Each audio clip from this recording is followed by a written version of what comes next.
Capston one finger తో touch చేస్తే revolution మొదలైనట్టే. CM Revanth రెడ్డిపై కొండా సుస్మిత చేసిన కామెంట్స్ విషయంలో మంత్రి కొండా సురేఖపై క్రమశిక్షణ కమిటీ చర్యలు తీసుకుంటుందా? సీట్లు అమ్ముకున్నారు అన్న చిన్నారెడ్డి ఎపిసోడ్లో ఏం జరగబోతోంది? ఛాన్స్ దొరికిన ప్రతిసారి కాంగ్రెస్ నేతలపై కస్సుమంటున్న రాజగోపాల్ రెడ్డి పైన కూడా కమిటీ రియాక్ట్ అవుతుందా? ఇప్పుడు ఇవే అంశాలపై రాష్ట్ర వ్యాప్తంగా చర్చ జరుగుతోంది. గాంధీ భవన్లో క్రమశిక్షణ కమిటీ భేటీ అయింది. మల్లు రవి అధ్యక్షతన క్రమశిక్షణ కమిటీ సమావేశం జరుగుతోంది. 4 అంశాలపై చర్చిస్తున్నారు. సుస్మిత చేసిన వ్యాఖ్యలు, దానికి సురేఖ వివరణపై చర్చిస్తున్నారు. చిన్నారెడ్డి వివరణపై కమిటీ కీలక నిర్ణయం తీసుకునే అవకాశం ఉంది. అలాగే రాజగోపాల్ రెడ్డి, కంది శ్రీనివాస్ రెడ్డిల తీరుపైన కూడా చర్చిస్తున్నారు. ఇటు క్రమశిక్షణ కమిటీకి వివరణ ఇచ్చారు చిన్నారెడ్డి. తాను అధిష్టానానికి వ్యతిరేకంగా మాట్లాడలేదు అన్నారు. సో ఏఐసిసి, టీపీసీసీ ఆఫీసుల్ని తాను ఆలయాలుగా భావించానన్నారు చిన్నారెడ్డి. ఇందిరా, రాజీవ్, సోనియా, రాహుల్, ఖర్గేతో పాటు ప్రియాంక వీళ్ళంతా కూడా తనకి దేవుళ్లతో సమానం అన్నారు చిన్నారెడ్డి. అలాంటి వారికి వ్యతిరేకంగా మాట్లాడే ప్రసక్తే లేదన్నారు. ఒరిజినల్ కాంగ్రెస్ నాయకుల బాధని మాత్రమే తాను వెల్లడించాను అన్నారు చిన్నారెడ్డి. ఎమ్మెల్యే ఒంటెత్తు పోకడలతో 40 ఏళ్లుగా కాంగ్రెస్ జెండా మోస్తున్న వారు ఇబ్బంది పడుతూ వచ్చారు. నోటీస్ని ఉపసంహరించుకోవాలి అని చెప్పి కోరానన్నారు చిన్నారెడ్డి. అయితే ఇదే టైంలో ఒక ప్రశ్న కాంగ్రెస్ లో వినిపిస్తోంది. పార్టీలో సంక్షోభం వచ్చినప్పుడు సర్ది చెప్పాల్సిన సీనియర్లు ఎక్కడా? భట్టి విక్రమార్క, ఉత్తమ్ కుమార్ రెడ్డి, కోమటిరెడ్డి వెంకటరెడ్డి లాంటి సీనియర్ నేతలు గతంలో పార్టీకి సంబంధించిన కీలక అంశాలపై స్పందించిన సందర్భాలున్నాయి. మరి వాళ్ళందరూ ఇప్పుడు ఎందుకు మౌనం పాటిస్తున్నారు అనేది పార్టీలో పెద్ద ఎత్తున జరుగుతున్న చర్చ. మా ప్రతినిధి ఎలేందర్ మరింత సమాచారంతో లైవ్ లో సిద్ధంగా ఉన్నారు. ఎలేందర్, కాంగ్రెస్లో, తెలంగాణ కాంగ్రెస్లో క్రమశిక్షణ కమిటీకి ఇప్పుడు ఫుల్ వర్క్ కనిపిస్తోంది, చేతి నిండా పని కనిపిస్తోంది. ఇన్ఫాక్ట్ మనం మాట్లాడుకున్నట్టు సీనియర్లంతా ఎందుకు మౌనం పాటిస్తూ ఉన్నారు? హైకమాండ్ నుంచి ఏమన్నా ఇన్స్ట్రక్షన్స్ వచ్చినట్టుగా భావించాలా? లేదు, ఎప్పటికప్పుడు సీఎం ఇలాంటి అంశాలపైన అందరూ ఒకే తాటిపైకి వచ్చి రెస్పాండ్ అవ్వాలి. ప్రభుత్వం పైన ఎవరైనా వ్యతిరేకంగా కామెంట్స్ చేస్తే అది క్లియర్ కట్గా దానికి అపోజ్ చేయాల్సిన అవసరం ఎంతైనా ఉందనేది చాలా సందర్భాల్లో సీఎం రేవంత్ రెడ్డి కావచ్చు, ఇటు పార్టీ అధిష్టానం కావచ్చు, అందరి నాయకులకి ఒకే విషయాన్ని చాలా స్పష్టంగా చెప్తుంది. కానీ ఇలాంటి సమయంలో అంటే కొండా సురేఖ కూతురు సుస్మితకు చేసిన కామెంట్స్ కావచ్చు, ఇట్లా ఇప్పుడు చిన్నారెడ్డి అంశం కావచ్చు, ఇట్లాంటి అంశాన్ని ఎందుకు ప్రస్తావించట్లేదు? ఆ స్థాయి నాయకులంతా కూడా జిల్లాకు సంబంధించినటువంటి ముఖ్య నాయకులు కావచ్చు, సీనియర్ నాయకులు ఎందుకు రెస్పాండ్ అవ్వట్లేదు అనేది ఇప్పుడు కాంగ్రెస్ కార్యకర్తలు కావచ్చు, రాష్ట్ర వ్యాప్తంగా కూడా కొంత చర్చ అయితే కనిపిస్తుంది. సో దానికి సంబంధించి ఇప్పుడు గాంధీ భవన్లో మీటింగ్ అయితే క్రమశిక్షణ కమిటీ అయితే భేటీ అయింది. ఈ భేటీలో దాదాపుగా ఈ అంశాలపైన ప్రధానంగా చర్చ అయితే జరుగుతుంది. అయితే ఈ కొండ సురేఖ ఇచ్చిన అంశం సంబంధించి వివరణ ఇచ్చిన అంశం పైన తన కూతురు చేసిన కామెంట్స్కి నాకేంటి సంబంధం అంటూ ఆమె ఇచ్చినటువంటి వివరణ పైన తనకి ఇచ్చినటువంటి షోకాజ్ నోటీస్ను వెనక్కి తీసుకోవాలనేది ఆమె స్పష్టంగా చెప్పింది. అదేవిధంగా చిన్నారెడ్డి కూడా నేను ఎక్కడ కూడా అధిష్టానానికి వ్యతిరేకంగా మాట్లాడలేదు, కేవలం రియల్ కాంగ్రెస్ నాయకులు బాధపడుతున్నటువంటి విషయాన్ని నేను ప్రస్తావించాను అంటూ కొంచెం సీరియస్గానే కామెంట్ చేశారు. ఆయన కూడా వివరణ ఇస్తూ నా పైన ఇచ్చినటువంటి నోటీసును కూడా వెనక్కి తీసుకోవాలని చెప్పి ఆయన కూడా వివరణ ఇచ్చినటువంటి పరిస్థితి కనిపిస్తుంది. అదేవిధంగా రాజగోపాల్ రెడ్డి అంశాన్ని ఎందుకు మనం సుమోటోగా తీసుకోకూడదు, తీసుకుంటే జరిగేటువంటి పరిణామాలు ఏంటి అనే అంశాలకు సంబంధించి కూడా ఈ క్రమశిక్షణ కమిటీ అయితే భేటీలో చర్చిస్తుంది. సో మరొక గంట అరగంట తర్వాత, దాదాపు 6 గంటల సమయంలో క్రమశిక్షణ కమిటీ భేటీ అయిపోయిన తర్వాత, మీటింగ్ అయిపోయిన తర్వాత మీడియాతో మాట్లాడే అవకాశం అయితే కనిపిస్తుంది. 1-2 సార్లు ఈ మీటింగ్ తర్వాత ఒక క్లియర్ కట్ ఒక నిర్ణయం వచ్చే అవకాశం అయితే స్పష్టంగా కనిపిస్తుంది. Right, thank you. ఏపీలో డేటా సెంటర్ల ఏర్పాటుపై రాజకీయ రచ్చ నడుస్తోంది. ఇప్పటికే విశాఖలో గూగుల్ డేటా సెంటర్ నిర్మాణం మొదలవగా మరికొన్ని డేటా సెంటర్ల ఏర్పాటుకు కూడా ప్రభుత్వం గ్రీన్ సిగ్నల్ ఇచ్చింది. దీంతో నీటి కొరత తప్పదు అన్న ఆందోళనలు ఎక్కువయ్యాయి. డేటా సెంటర్ల సర్వర్లను చల్లబరిచేందుకు నీటి వాడకం ఎక్కువవుతుందని, దీంతో స్థానికంగా నీటి కొరత ఏర్పడుతుందంటూ ప్రభుత్వంపై వైసీపీ తీవ్ర ఆగ్రహం వ్యక్తం చేస్తోంది. ఇక డేటా సెంటర్ పై విమర్శలకు సీఎం చంద్రబాబు కౌంటర్ ఇచ్చారు. డేటా సెంటర్ అంటే తెలియని వాళ్లు కూడా విమర్శలు చేస్తున్నారని మండిపడ్డారు. అనకాపల్లి జిల్లా కోడూరు స్వర్ణాంధ్ర స్వచ్ఛాంధ్ర కార్యక్రమంలో పాల్గొన్న ఆయన దేశంలోనే తొలిసారి గూగుల్ డేటా సెంటర్ విశాఖకు వచ్చిందని గుర్తు చేశారు. విశాఖకు గూగుల్ డేటా సెంటర్ వస్తే బెంగళూరు కలవరపడిందని, ఇక్కడ మాత్రం కొందరు వద్దంటున్నారన్నారు. డేటా సెంటర్ పనుల ప్రారంభానికి ముందే నీళ్లు ఇంకిపోయాయని, విశాఖలో తాగడానికి నీళ్లు లేవని ప్రచారం చేస్తున్నారని సీఎం చంద్రబాబు ఫైర్ అయ్యారు. ఇంకా డేటా సెంటర్ రాలేదు. గూగుల్ డేటా సెంటర్ మీరు చూస్తే ఒక్క అమెరికాలో ఉండి మొట్టమొదటిసారిగా ఇండియాకు వస్తామని, ఇండియాకు వచ్చిన తర్వాత ఎక్కడ పెట్టాలంటే అనుకూలమైన ప్రదేశం అని మన విశాఖపట్నం ఒక సుందరమైన నగరం విశాఖపట్నానికి వచ్చారు. అది వస్తే బెంగళూరు కలవరపడింది. వేరే రాష్ట్రాలు ఆశ్చర్యపోయినాయి. కానీ ఇక్కడుండే వాళ్ళు మాత్రం ఒకరిద్దరు ఫ్లాగులు పట్టుకుంటారు వద్దని. డేటా సెంటర్ అంటే తెలియదు, లాభాలు తెలియవు. అంటే వాళ్ళకి కావాల్సింది రాజకీయం కావాలి, ఎవరో చెప్తే నమ్మాలి. ఇంతవరకు డేటా సెంటర్ కన్స్ట్రక్షనే ప్రారంభం కాలేదు. నీళ్లు ఇంకిపోయినాయంట, తాగడానికి నీళ్లు లేవంట. అది మాకు వద్దంటారు. డేటా సెంటరు నేను 1 ప్రారంభిస్తే 5 వచ్చాయి.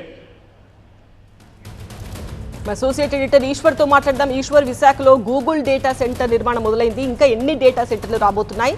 విపక్షాల విమర్శలు, అధికార పక్షం కౌంటర్ చూసాం. మరి విశాఖ జనం ఏమంటున్నారు? ఎగ్జాక్ట్లీ, డేటా సెంటర్లకు సంబంధించి పెద్ద ఎత్తున అపోహలు సోషల్ మీడియా వేదిక కాదు, వాస్తవంగా కూడా కొన్ని ఉన్నాయి. వాస్తవానికి గతంలో అమెరికా, యూరప్, కెనడా, మలేషియా లాంటి దేశాల్లో వీటికి సంబంధించి కొన్ని నిరసనలు జరిగాయి. కొన్ని చోట్ల మారిటోరియం కూడా విధించిన నేపథ్యం ఉంది. సో వాటి నేపథ్యంలో విశాఖలో డేటా సెంటర్కి సంబంధించి వాస్తవానికి గూగుల్ డేటా సెంటర్ ఇక్కడ ఏర్పాటు చేయడానికి ప్రధాన కారణం ఇక్కడ గతంలోని అదానీ ఎక్స్ కావచ్చు, లేకపోతే ఎయిర్టెల్ లాంటి సంస్థ అందరూ కన్సార్టియంగా ఏర్పడి ఇక్కడ దాదాపుగా $15 బిలియన్ అంటే సింగిల్ లార్జెస్ట్ ఎఫ్డిఐగా చెప్పుకోవాల్సిన నేపథ్యం. ఇతర దేశాల నుంచి భారతదేశానికి వచ్చే అతిపెద్ద ఇట్లాంటి ఇన్వెస్ట్మెంట్స్లో ఇది ఒకటిగా చెప్పుకోవాల్సిన నేపథ్యం. దాదాపుగా 135,000 కోట్ల రూపాయలతో 1 గిగావాట్తో గూగుల్ దీన్ని ఏర్పాటు చేస్తుంది. దీనికి తోడు రిలయన్స్ కూడా మరొక $16 బిలియన్ అంటే అదాని గూగుల్ కంటే కూడా మరింత ఎక్కువ ఇన్వెస్ట్ చేయడానికి రిలయన్స్ వస్తుంది. సో మొత్తం 5 గిగావాట్ల నుంచి 6.5 గిగావాట్ల దాకా ఏర్పాటు చేయడానికి చాలా ప్రతిపాదనలు వచ్చాయి. వాటిని ప్రభుత్వం సీరియస్గా పరిశీలిస్తోంది. సో ఈ నేపథ్యంలో అనేక అపోహలు ఇక్కడ ఉన్నాయి. ప్రధానంగా ఉన్న అపోహ ఏంటంటే ఇక్కడ వాటర్ ఎక్కువ కన్జ్యూమ్ అవుతుంది అన్నది. వాటర్ ఇప్పటికే ఈ ప్రాంతాల్లో భూగర్భ జలాలు అడిగింటిపోయాయి. ఒకవేళ డేటా సెంటర్లు వస్తే పెద్ద ఎత్తున నీటిని వినియోగిస్తాయి కాబట్టి ఇంకా భవిష్యత్తులో విశాఖకి త్రాగునీటి సమస్య ఎక్కువ వస్తుందని దానికి ప్రభుత్వం ఇస్తున్న వివరణ. పోలవరం నుంచి లెఫ్ట్ కెనాల్ ద్వారా ఇప్పటికే దాని పనులు ప్రారంభమై పూర్తిగా వచ్చాయి. లెఫ్ట్ కెనాల్ నుంచి గ్రావిటీ ద్వారా ఇచ్చే నీటిలో 3.5 టీఎంసీలు మాత్రం ఇవ్వడానికి సిద్ధం చేస్తున్నామని చెప్పారు. అలాగే ఎలక్ట్రిసిటీకి సంబంధించి కూడా గ్రీన్ ఎనర్జీని ఎక్కువ వాడతామని చెప్తున్నారు. వాస్తవానికి ఎలక్ట్రిసిటీకి సంబంధించి కూడా విశాఖ మొత్తం సిటీకి ఎంత వినియోగం అవుతుందో ఒక రోజులో డేటా సెంటర్కి ఎంత వినియోగం అవుతుందో అన్నట్టుగా చెప్పడం జరిగింది. సో అది ఒకటి. దానికి సంబంధించి కూడా 70% గ్రీన్ ఎనర్జీ వినియోగిస్తామని చెప్పారు. సో అలాంటి అపోహలు ఏమీ పడాల్సిన అవసరం లేదు. ఖచ్చితంగా అట్లాంటి పర్యావరణానికి సంబంధించిన షార్ట్ కట్స్ ఏమీ లేకుండా పర్యావరణ హితాన్ని కాంక్షిస్తూ ఆ కండిషన్స్ అన్నింటినీ సాటిస్ఫై అయిన తర్వాతే ముందుకు వెళ్తున్నామని చెప్పి ప్రభుత్వం చెప్పే ప్రయత్నం చేస్తోంది. రైట్ ఈశ్వర్. నెక్స్ట్ స్టోరీ చూద్దాం. నితిన్ నబీన్ అధ్యక్షతన జరిగిన బీజేపీ జాతీయ పదాధికారుల సమావేశంలో వందే మాతరంపై చర్చించారు. వందే మాతరం గౌరవ ప్రతిష్టను కాపాడుతామని ప్రతిజ్ఞ చేశారు. వందే మాతరం గేయంలో 2 చరణాలు మాత్రమే పాడుతామన్న కాంగ్రెస్ వైఖరిని తప్పుపడుతూ ఈ సమావేశంలో తీర్మానం చేశారు. జాతీయ గేయాన్ని అవమానించడం తగదని కాంగ్రెస్ తీరుపై నేతలు ఆగ్రహం వ్యక్తం చేశారు. కాంగ్రెస్ తీరుపై బీజేపీ నేత సంబిత్ పాత్ర తీవ్ర ఆగ్రహం వ్యక్తం చేశారు. పార్లమెంట్ చేసిన చట్టం గొప్పదా లేక సిడబ్ల్యూసీ తీర్మానం గొప్పదా? ఇక దేశ ప్రజలే తేల్చుకోవాలన్నారు. కాసేపట్లో బీజేపీ ప్రధాన కార్యాలయానికి ప్రధాని మోదీ రాబోతున్నారు. బీజేపీ జాతీయ పదాధికారులకి ఆయన దిశానిర్దేశం చేస్తారు. జెన్జీతో కనెక్ట్ అవ్వడానికి వచ్చే నెల నుంచి బీజేపీ ప్రత్యేక కార్యాచరణ ప్రారంభించబోతోంది. పూర్తి అప్డేట్స్ అందించడానికి మా బ్యూరో చీఫ్ గోపి లైవ్ లో సిద్ధంగా ఉన్నారు. గోపి, బీజేపీ జాతీయ పదాధికారి సమావేశంలో ఎటువంటి హైలైట్స్ నిలిచాయి? అండ్ నెక్స్ట్ మంత్ నుంచి బీజేపీ స్పెషల్ టీమ్స్ కొన్ని జెన్జీని అట్రాక్ట్ చేయడానికి పని చేయబోతున్నట్టుగా తెలుస్తుంది. దీనికి సంబంధించి పూర్తి అప్డేట్స్ ఏంటి?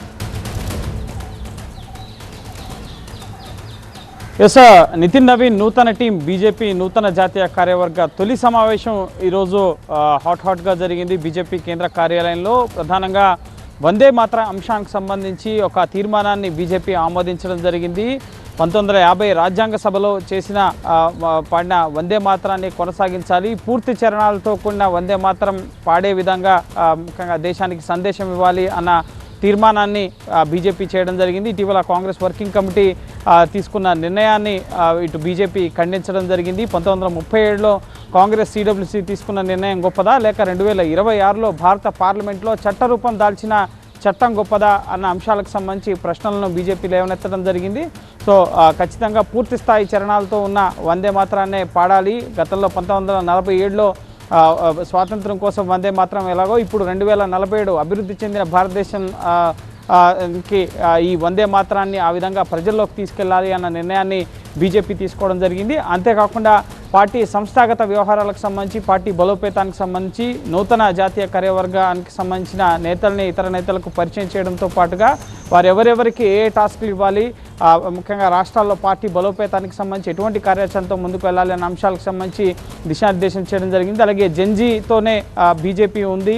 అతి పిన్న వయసుకులైన 46 ఏళ్ల వయసుకే నితిన్ నవీన్ని ఇటు బీజేపీ జాతీయ అధ్యక్షుడు చేసిన పార్టీ బీజేపీ కాబట్టి సో జెన్జీతో కనెక్ట్ అయ్యేందుకు ఒక టీంని ఇటు నితిన్ నవీన్, అలాగే వినోద్ తావ్డే, స్మృతి ఇరానీ వీళ్ళందరితో ఒక టీంని ఏర్పాటు చేసి వచ్చే నెల నుంచి కార్యక్రమాలని, యువతకు కనెక్ట్ అయ్యే కార్యక్రమాలను బీజేపీ చేపట్టబోతుంది. అలాగే మోడీ 25 ఏళ్ల ప్రజా సేవ జీవితానికి సంబంధించిన అంశాలపైన కార్యక్రమాలు, అంతేకాకుండా మోడీ పుట్టినరోజు సందర్భంగా 15 రోజుల పాటు దేశవ్యాప్తంగా జాతీయ సేవా సమ్మేళన కార్యక్రమాలకు సంబంధించిన కార్యాచరణ, వీటన్నిటికి సంబంధించిన అంశాలపైన కూడా ఈరోజు బీజేపీ నూతన జాతీయ కార్యవర్గంలో చర్చించడం జరిగింది. Thank you Gopi.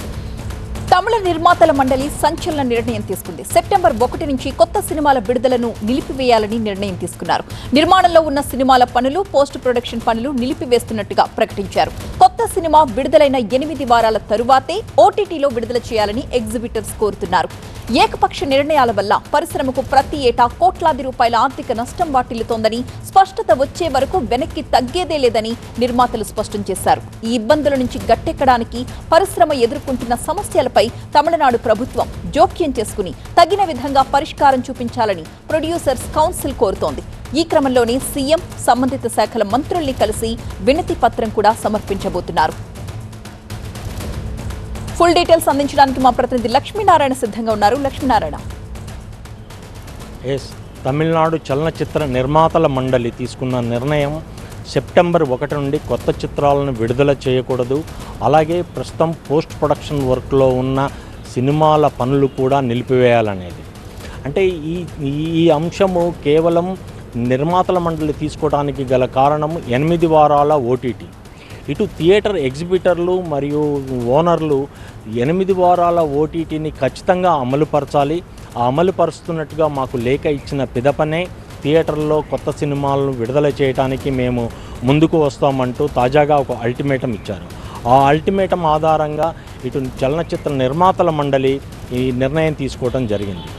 గతంలో కూడా ఇదే అంశంపై ఇటు కేవలం తమిళనాడు చలనచిత్ర మండలియే కాకుండా దక్షిణాది చలనచిత్ర మండలి కూడా ఈ అంశంపై పలు దఫాలుగా కొన్ని చర్చలు అయితే జరిపింది. తాజాగా ఏప్రిల్లో జరిపిన చర్చల్లో ఇలా ఓటీటీకి 8 వారాల గడువు పెట్టడం అనేది కుదరదు, అలా కుదిరిన పక్షంలో మాకు బిజినెస్ పరంగా చాలా ఇబ్బందులు వస్తాయని నిర్మాతలు కరాఖండిగా తేల్చెప్పారు. అయినా కానీ ఇటు థియేటర్ల మనుగడని కొనసాగించడం కోసం ఇటు థియేటర్ల ఓనర్లు, ఎగ్జిబిటర్లు, డిస్ట్రిబ్యూటర్లు వీళ్ళందరూ 8 వారాల ఓటీటీని ఖచ్చితంగా అమలుపరచాల్సిందే. అమలుపరచని ఎడల కొత్త సినిమాలని థియేటర్లో ప్రదర్శించడానికి ఏమాత్రం సుముఖంగా లేము అంటూ ఒక అల్టిమేటం చలనచిత్ర నిర్మాతల మండలి తీసుకున్న నిర్ణయం వల్ల ఇటు థియేటర్లో కొత్త సినిమాలు రావు, థియేటర్కి కొత్త సినిమాల ప్రదర్శన అనేది చాలా వరకు మొత్తం పూర్తి స్థాయిలో నిలిచిపోతుంది. అంటే దీనివల్ల థియేటర్ల సంక్షోభం ఒకటి మొదలవుతుంది. థియేటర్లో పాత సినిమాలు వేస్తే ఫుట్ఫాల్స్ ఎక్కువ రావు, థియేటర్ మెయింటెనెన్స్కు ఇబ్బంది అవుతుంది, ఫలితంగా థియేటర్లు కూడా కొన్ని మూతపడే అవకాశం ఉంది. అంటే ఈ నిర్మాతలు మాత్రం కేవలం మా మనుగడ కొనసాగాలి అంటే కంపల్సరీగా మేము 8 వారాల ఓటీటీని మేము అంగీకరించము అనేది చాలా క్లియర్ కట్గా చెప్తున్నారు. నిర్మాతల గిల్డ్ సమావేశంలో కూడా గత ఏప్రిల్లో జరిగిన సమావేశంలో ఈ 8 వారాల ఓటీటీని అంగీకరించే ఆస్కారం లేదు అంటూ ఒక అల్టిమేటం అయితే, ఒక లేఖనైతే డిస్ట్రిబ్యూటర్లకు, ఎగ్జిబిటర్లకు అందజేయడం జరిగింది. తమిళనాడు చలనచిత్ర పరిశ్రమ ఏ విధంగా ఒక స్టాండ్ తీసుకుంటుంది, ఏ విధంగా ముందుకు వెళ్తుంది, ఎవరు తగ్గుతారు, ఎవరు నెగ్గుతారు అనేది చాలా కీలకంగా మారిన అంశం. Right, thank you Lakshminarayana. ఇది వాల్టి 5 at 5 చూస్తూనే ఉండండి TV9.